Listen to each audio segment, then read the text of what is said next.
Dear students, आज हम BCom second year के इंटरनेशनल ट्रेड एंड फाइनेंस के अंतर्गत विनिमय दर निर्धारण के सिद्धांत के बारे में जानकारी प्राप्त करेंगे।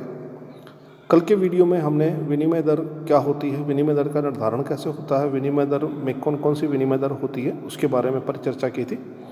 आज इसी कंसर्न में आगे देखते हैं कि विनिमय दर निर्धारण के सिद्धांत क्या हैं। तो विनिमय दर निर्धारण के 3 सिद्धांत बताए गए हैं। पहला है मांग पूर्ति सिद्धांत, दूसरा है टकसाली समता सिद्धांत, तीसरा है क्रय शक्ति समता सिद्धांत। तो एक एक सिद्धांत के बारे में बात करेंगे। सर्वप्रथम मांग और पूर्ति सिद्धांत की यदि हम बात करें तो मांग पूर्ति सिद्धांत के अंतर्गत किसी भी वस्तु की मांग और पूर्ति की सापेक्ष शक्तियों द्वारा जिस प्रकार से मूल्य निर्धारण होता है, किसी वस्तु की कीमत का निर्धारण होता है, ठीक उसी प्रकार से विदेशी विनिमय की मांग और पूर्ति की सापेक्ष शक्तियों द्वारा विनिमय दर का निर्धारण इस सिद्धांत के द्वारा किया जाता है। तो अब प्रश्न ये उत्पन्न होता है कि विनिमय दर की मांग कहाँ से होती है। तो विनिमय दर की मांग 3 प्रकार से होती है। पहला होता है व्यावसायिक व्यवहार। व्यावसायिक व्यवहार के अंतर्गत जितने भी प्रकार के एक्सपोर्ट किए जाते हैं, जितने भी प्रकार के इंपोर्ट किए जाते हैं, तो एक्सपोर्ट इंपोर्ट के माध्यम से विनिमय व्यवहार किए जा सकते हैं। उसके बाद अगला है वित्तीय व्यवहार। अल्पकालीन दीर्घकालीन जो भी वित्तीय व्यवहार किए जाते हैं उसके द्वारा, वित्तीय व्यवहार जितने भी किए गए हैं उसके द्वारा भी उसकी मांग की जा सकती है। और तीसरा होता है सट्टा व्यवहार। सट्टे के द्वारा जो मांग की गई है उसका भी व्यवहार, उसके भी द्वारा भी मांग विदेशी विनिमय की जा सकती है। जब पूर्ति की बात आती है तो पूर्ति भी 3 प्रकार की होती है। सेम वही व्यावसायिक व्यवहारों द्वारा हो सकती है, वित्तीय व्यवहारों द्वारा हो सकती है, सट्टा व्यवहारों द्वारा हो सकती है। ये मांग और पूर्ति की अलग अलग 2 रेखाएं हमने नीचे चित्र में बना के दिखाई है, जिसमें ये बताया है कि ये डिमांड की रेखा है, ये सप्लाई की रेखा है। उन दोनों ने एक दूसरे को ई बिंदु पर काटा है। यहाँ विदेशी विनिमय की मात्रा का निर्धारण हुआ और यहाँ रेट ऑफ एक्सचेंज या विनिमय दर का निर्धारण हुआ। तो इस प्रकार से 2 रेखाएं हमने काटी है। एक डिमांड रेखा है, ये डिमांड की रेखा है, और ये सप्लाई की रेखा है, और ये ई बिंदु पर साम्य हुआ है। ई बिंदु पर साम्य होने के कारण ये डिमांड एंड सप्लाई का फॉरेन एक्सचेंज का आया है मात्रा, और ये इधर अगर जाएगी तो इधर आपकी रेट ऑफ एक्सचेंज आएगी, विनिमय दर आएगी। ये पहला सिद्धांत है। पहले सिद्धांत के अंतर्गत विदेशी विनिमय की मांग और पूर्ति की सापेक्ष शक्तियों द्वारा विनिमय दर का निर्धारण किया जाएगा। इसको चित्र जो बनाया है उसको एक्सप्लेन करके लिख के बताया है कि मांग और पूर्ति के स्थायी साम्य दर विनिमय दर को साम्य दर कहते हैं, और विनिमय दर को क्षमता दर भी कहते हैं। चित्र में ओ आर विनिमय दर, ये पूरा चित्र में जो ओ आर और ये सब दिखाया हुआ है, ओ आर का मतलब है ये यहाँ से लगाकर यहाँ तक जो विनिमय दर ओ आर है, और ये इसकी विनिमय की मात्रा है, और ये इसका साम्य बिंदु है। इसी को वापस हमने आगे एक्सप्लेन करके समझाने की कोशिश की है। तो अधिक हो जाती है यदि पूरा वर्णन जो है वो पहले मैं जैसे बोल के बताया वैसे किया हुआ। इसी कंसर्न में आगे है कि परिवर्तन हो सकता है किसमें, विनिमय दर में। तो विनिमय दर में परिवर्तन किसके द्वारा होगा, या तो मांग बढ़ेगी या पूर्ति बढ़ेगी। तो मांग और पूर्ति में से किसी एक में परिवर्तन होने पर विनिमय दर परिवर्तित हो जाएगी। तो इसमें यह समझाया गया है कि डिमांड एंड सप्लाई जो ओरिजिनली थी, ये ओरिजिनली सप्लाई है, ये ओरिजिनल डिमांड है, ये इस बिंदु पर पी बिंदु पर कटी है। तो यहाँ से लगाकर यहाँ तक तो मात्रा हो गई, और ओ आर यहाँ तक हमारी विनिमय दर हो गई। अब यदि सप्लाई घट जाती है या सप्लाई बढ़ जाती है, ये सप्लाई घट गई तो S1 हो जाएगा, सप्लाई बढ़ गई तो S2 हो जाएगा। सप्लाई घटने पर साम्य बिंदु जो P था वो P1 हो जाएगा, और सप्लाई बढ़ गई तो P2 हो जाएगा। इस प्रकार से 3 संतुलन बिंदुओं को अलग अलग समझाया गया है। परिवर्तन किस में किया हमने, पूर्ति में। यदि पूर्ति घट जाती है तो संतुलन का नया बिंदु होगा, पूर्ति बढ़ जाती है तो संतुलन का नया बिंदु होगा।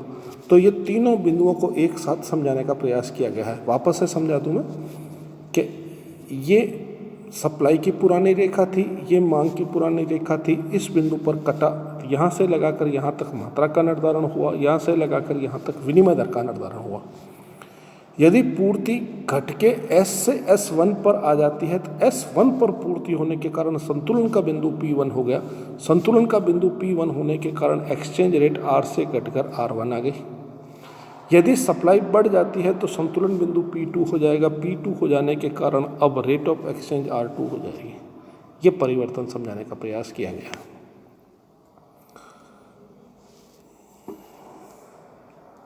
इसी को अपन आगे देखते हैं।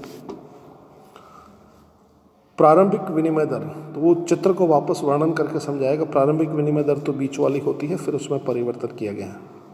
वो था सप्लाई में परिवर्तन। अब अपन बात करते हैं मांग में परिवर्तन। जब मांग में परिवर्तन की बात करते हैं तो मांग ओरिजिनल सप्लाई ये थी, ओरिजिनल डिमांड ये थी।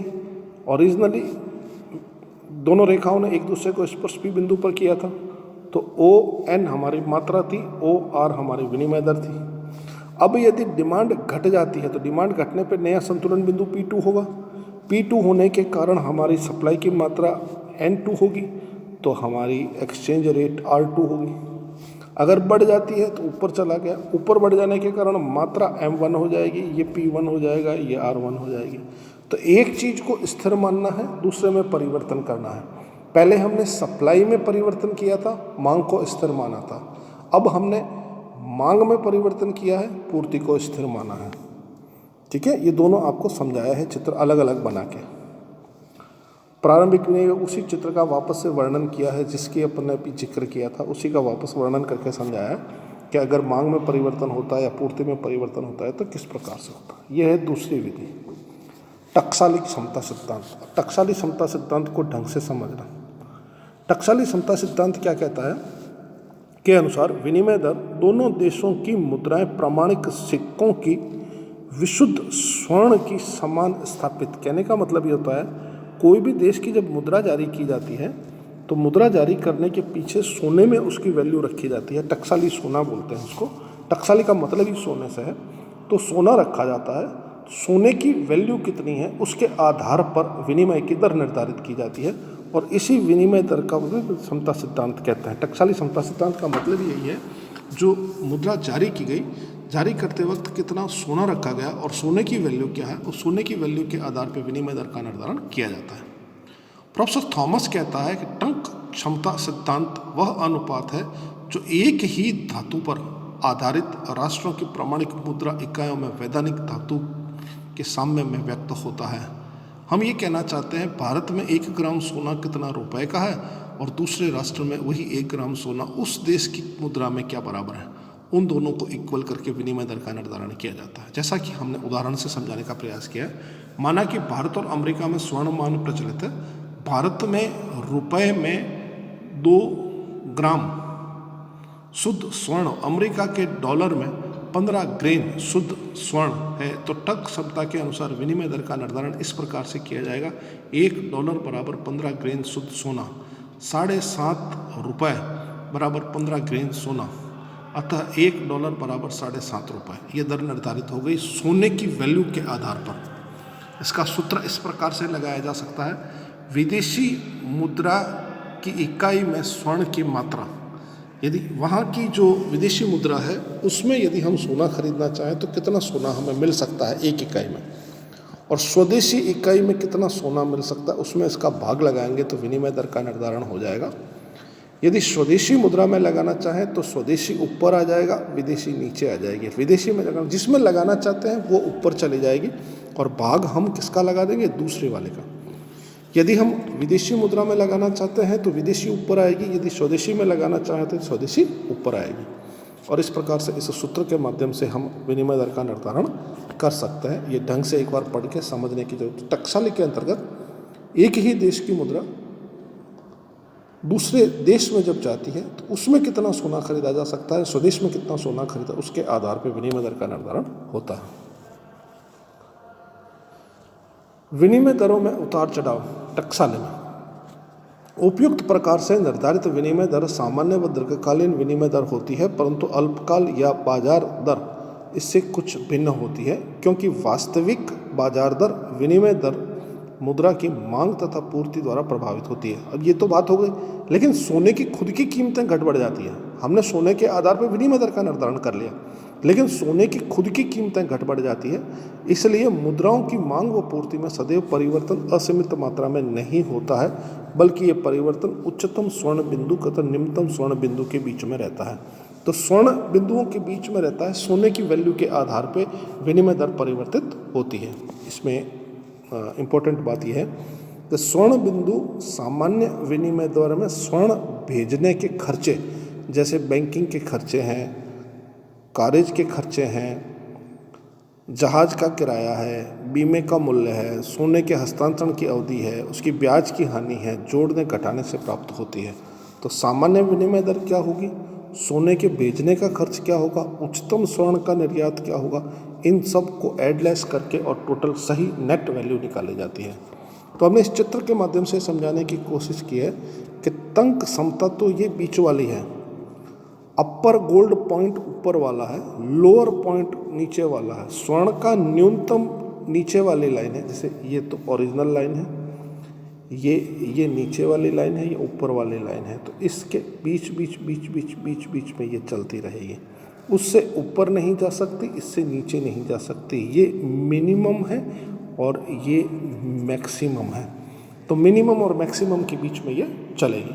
इस प्रकार से ये तैरती हुई विनिमय दर है जो परिवर्तित होती रहती है। किसके आधार पे, स्वर्ण की कीमत में, स्वर्ण की मांग में, स्वर्ण की पूर्ति में परिवर्तन के आधार पर। तीसरा है क्रय शक्ति समता सिद्धांत। क्रय शक्ति समता सिद्धांत परचेजिंग पावर बेस्ड है, अर्थात इस सिद्धांत के अनुसार मुद्राओं के मूल्य विनिमय दर का निर्धारण उन मुद्राओं की क्रय शक्ति क्षमता के अनुसार होता है। यह पत्र मुद्राओं के मध्य विनिमय दर के निर्धारण के लिए तैयार होता है। परचेजिंग पावर कितनी है, हम सोना यहाँ लाके पटकते हैं, अमेरिकन सोना क्या कुछ खरीद सकता है, हमारा सोना वहाँ ले जाके पटकते हैं तो क्या कुछ खरीद सकता है, उसके आधार पर प्रोफेसर कैथल कहता है कि दो मुद्राओं के विनिमय दर में अवश्य ही उनकी आंतरिक क्रय शक्ति का भागफल निर्भर करती है। प्रोफेसर थॉमस कहता है कि विनिमय दर में उसी बिंदु पर स्थिर होते हैं की प्रवृत्ति होती है जहाँ दोनों देशों की मुद्रा की क्रय शक्ति समान होती है। इस बिंदु को क्रय शक्ति क्षमता बिंदु के द्वारा पुकारा जाता है।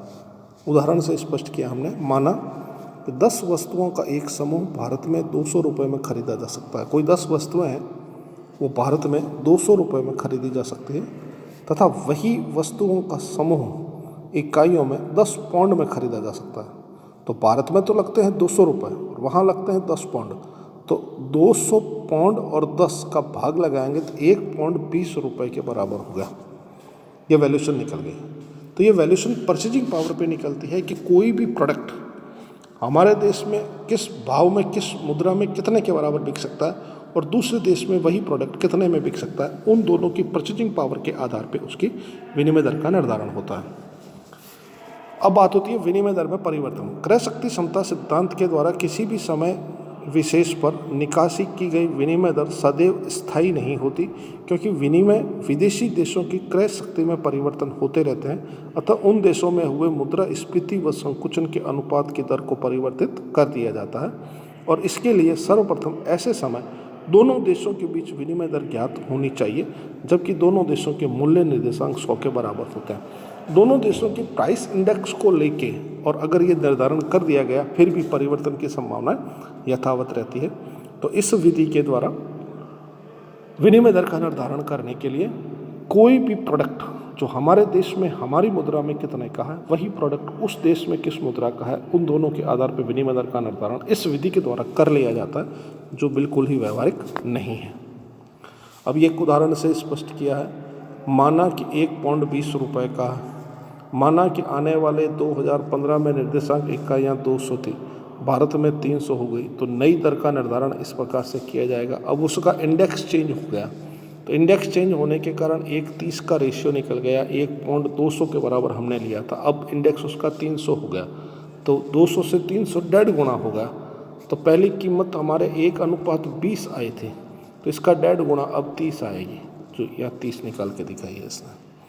इस प्रकार से क्रय शक्ति समता सिद्धांत के द्वारा भी विनिमय दर का निर्धारण होता है। तो इस प्रकार से विनिमय दर निर्धारण के ये 3 सिद्धांत थे। इन तीनों सिद्धांतों के बारे में आपसे विस्तृत से परिचर्चा की है। आज के वीडियो में हमने जो देखा है वो पूरा के पूरा एक बार वापस आपको ढंग से समझाते हैं। विनिमय दर निर्धारण के 3 सिद्धांत बताए गए। तीनों सिद्धांतों में पहले सिद्धांत मांग पूर्ति सिद्धांत में पहले मांग को समझाया, फिर पूर्ति को समझाया, फिर मांग और पूर्ति को काट के विनिमय दर का निर्धारण समझाया। अब परिवर्तन संभव है।